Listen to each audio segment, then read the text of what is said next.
Kereta sudah hampir tiba. Ica memeluk Ji erat-erat, berusaha menahan air mata yang mendesak keluar.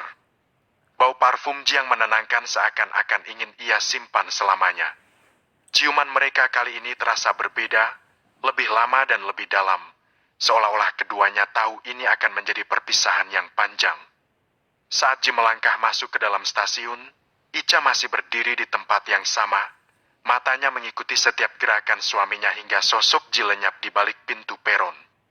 Senyum tipis tersungging di bibir Ica. Aneh, ia merasa lebih tenang saat Ji pergi. Dulu, ia selalu merasa kehilangan saat Ji harus kembali ke Jakarta. Kini, kehidupannya terasa lebih berwarna. Ironis memang. Apakah kebahagiaan yang ia rasakan sekarang adalah hal yang benar? Ica melajukan motornya dengan hati-hati. Lampu jalan menerangi jalanan yang sepi. Ia memikirkan pertemuannya dengan Pak Dias tadi siang. Ada sesuatu yang berbeda pada tatapan Pak Dias. Apakah ia sedang merencanakan sesuatu? Harapan mulai tumbuh di dalam hatinya. Mungkin saja Pak Dias akan memberinya kejutan. Mungkin aku terlalu berharap. Gumamnya dalam hati. Lampu jalan menerangi jalanan yang sepi. Ica melajukan motornya dengan hati-hati. Bayangan mobil mewah terus menghantuinya. Ia membayangkan bagaimana reaksi Ji jika ia tiba-tiba datang dengan mobil baru. Mungkin dia akan merasa terancam, pikirnya. Namun, ia juga berharap Ji akan bangga padanya. Baru setahun kerja, sudah naik jabatan, jadi manajer. Cepat sekali karirmu, Yang. Kata Ji saat pertama kali mendengar Ica diangkat jadi manajer. Ica tersenyum kecut. Ia tahu Ji sebenarnya bangga padanya. Tapi ada sedikit kecemburuan di balik kata-katanya. Ica kan kerjanya bagus, Yang. Jadi Pak Bos mengapresiasi. Lagi pula sudah setahun perusahaan tanpa manajer keuangan. Jawabnya, berusaha menyembunyikan rasa tidak nyamannya. Dalam hati, ia bertanya-tanya, apakah kesuksesannya akan membuat jarak di antara mereka? Oh, kalau gitu selamat, Yang. Yuk rayain. Kata Ji sambil mengedipkan sebelah mata. Ica tertawa kecil. Kesibukan mereka berdua membuat waktu untuk berdua menjadi sangat berharga. Ia ingat betul bagaimana dulu mereka sering menghabiskan waktu bersama, menonton film, atau hanya sekedar mengobrol. Sampai di rumah ibunya, Ica langsung memarkir motornya. Suara tawa renyah dari dalam rumah menyambutnya. Ibunya sedang asyik menonton sinetron kesukaannya. Assalamualaikum. Sapa Ica. Ibunya menoleh, senyum mereka di wajahnya. Dari mana, Ca? Tanya Ibu Atun. Habis nganter suami ke stasiun. Jawab Ica, suaranya terdengar lesu. Oh, sudah balik lagi ya? Kapan gak bolak-balik, biar gak jauh terus? Lanjut Ibu Atun. Mulai. Ujar Ica, berusaha mengalihkan pembicaraan. Ini pitutur penting. Berkeluarga itu harus bisa sandang, sanding, dan sandung. Tahu gak maksudnya? Ujar Ibu Atun. Ica mengangguk, tapi dalam hati ia merasa bersalah karena belum bisa memenuhi semua kriteria itu. Maksud sandang di sini, kata ibunya, suami bisa menjadi pakaian untuk istrinya. Begitu pula istrinya menjadi pakaian suami. Namanya pakaian berarti suami bisa saling menjaga, saling menutupi, saling menghargai. Tidak ember ke orang-orang tentang kekurangan masing, kata Ibu Atun. Ica tertawa kecil. Wah, Ibu, ceramahnya makin mendalam ya. Iya dong, biar kamu paham. Nanti kalau sudah punya anak, jangan sampai lupa sama ilmu ini, jawab Ibu Atun sambil bercanda. Nah, sanding itu. Lanjut Ibu Atun, pasangan suami istri itu nyanding. Suami dekat dengan istrinya, istri tidak jauh dengan suaminya. Ibu tahu, kondisi kalian sekarang memang sulit. Tapi coba kalian jaga komunikasi sebaik mungkin, ya. Jangan sampai jarak membuat kalian menjauh. Ica merasa tertegur. Ia menyadari bahwa jarak memang menjadi tantangan tersendiri dalam hubungannya dengan Ji. Nah, kalau sandung, lanjut Ibu Atun. Suami istri harus bisa saling memenuhi secara lahir dan batin. Itu penting untuk membangun rumah tangga yang harmonis. Jangan sampai jarak membuat kalian menjauh. Ingat, cinta sejati akan mengatasi segala rintangan. Doain aja Ibu, moga Mas Ji sanggup memboyong Ica.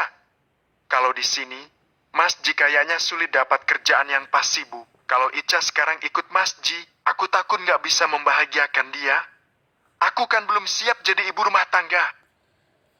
Ujar Ica, suaranya terdengar ragu. Ia mengingat pitutur ibunya tentang sandang, sanding, sandung. Aku ingin sekali bisa bersama Mas Ji, tapi aku juga ingin karierku tetap maju. Aku bingung, Bu.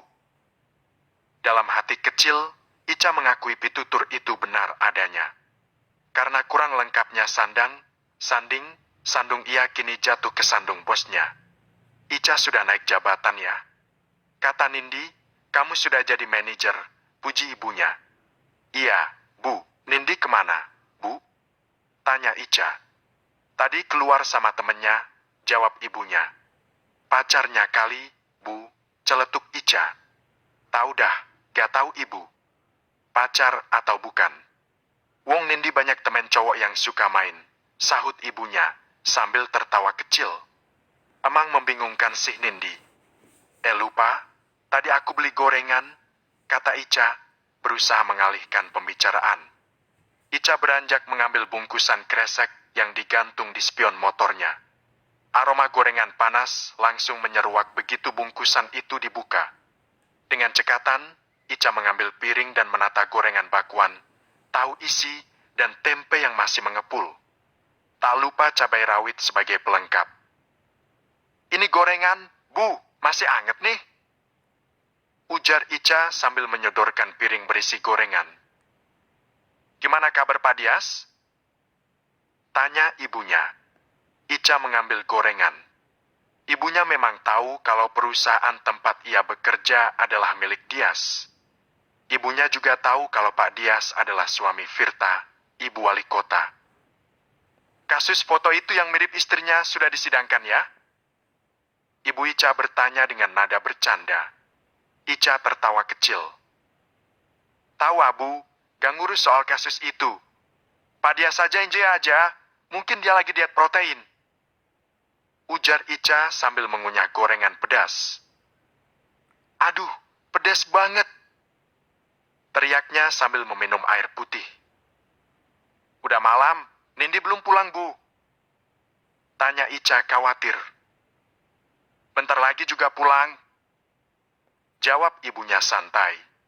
Benar juga apa kata ibunya. Tak lama kemudian, pintu terbuka dan muncul sosok Nindi. Sejak jadi manajer, Ica sudah bisa membantu ibunya membiayai kuliah Nindi. Ada MB Ica. Udah lama, ya?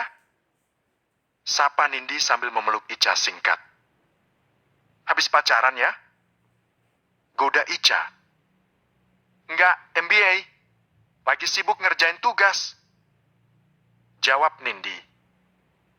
Tugas apa tugas? Ujar Ica menggoda. Tugas yang bikin pusing kepala. Jawab Nindi sambil manyun. Ica tersenyum melihat tingkah adiknya. Baguslah kalau begitu. Biar kuliah lancar. Cepat kelar, cepat cari kerja, cepat menikah.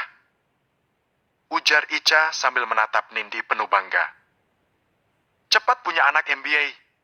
Tidak ada tanda-tanda belum MBA? Balas Nindi sambil melirik perut Ica. Ica tersenyum malu-malu. Doain aja, moga segera punya dede. Kata Ica sambil meraba-raba perutnya. Nanti kalau udah punya anak, kita bisa ajak dia main ke taman belakang rumah, ya? Ujar Nindi sambil membayangkan masa depan. Ingin nepkan MBA? Tanya Nindi. Iya, kangen tidur sama ibu. Jawab Ica. Tuh, ibu udah ngantuk. kata Nindi sambil menunjuk ke arah ibu yang kepalanya mengangguk-angguk kecil. Mata ibu sudah sayu dan sinetron favoritnya pun sepertinya tak lagi menarik perhatiannya. Ica tersenyum lembut. Ia beranjak dan masuk ke kamar ibu. Dengan telaten, Ica merapikan spray dan bantal, lalu menepuk-nepuk kasur agar terasa empuk. Ayo, Bu, tidur. Nanti mimpi indah. Ajak Ica lembut. Mimpi ketemu Abah ya? Goda Nindi. Ibu yang mendengar itu hanya tersenyum geli. Ibu Atun menuruti ajakan putri tertuanya. Dengan langkah gontai, beliau menuju kamar mandi. Suara air mengalir dan sikat gigi yang beradu dengan pasta mengisyaratkan bahwa Ibu Atun sedang bersiap tidur. Tak lama kemudian, beliau bergabung dengan Ica di atas kasur. Cahaya lampu tidur menerangi wajah mereka. Ibu Atun merebahkan badan di sebelah pinggir dekat dinding, sementara Ica tidur di sebelahnya. Mata Ica belum terpejam. Getaran ponselnya membuyarkan lamunannya. Sebuah pesan dari Pak Dias masuk. Dengan hati berdebar, Ica membalas pesan tersebut. Udah malam, SMS-an sama siapa? Tanya Ibu Atun yang ternyata masih terjaga. Sama Mas Ji. Jawab Ica singkat. Ibu Atun tersenyum kecil. Awas jangan nakal ya. Katanya sambil menatap Ica lekat-lekat. Ibu percaya sama Ica. Lanjutnya dengan nada lembut. Ica mengangguk, hatinya menghangat. Ica lalu menjauhkan HP-nya, jantungnya berdebar kencang. Ia menghapus jejak percakapannya dengan tergesa-gesa, lalu mematikan ponselnya. Selimut ditariknya hingga menutupi kepala. Ia takut jika ibunya akan terbangun dan memergokinya.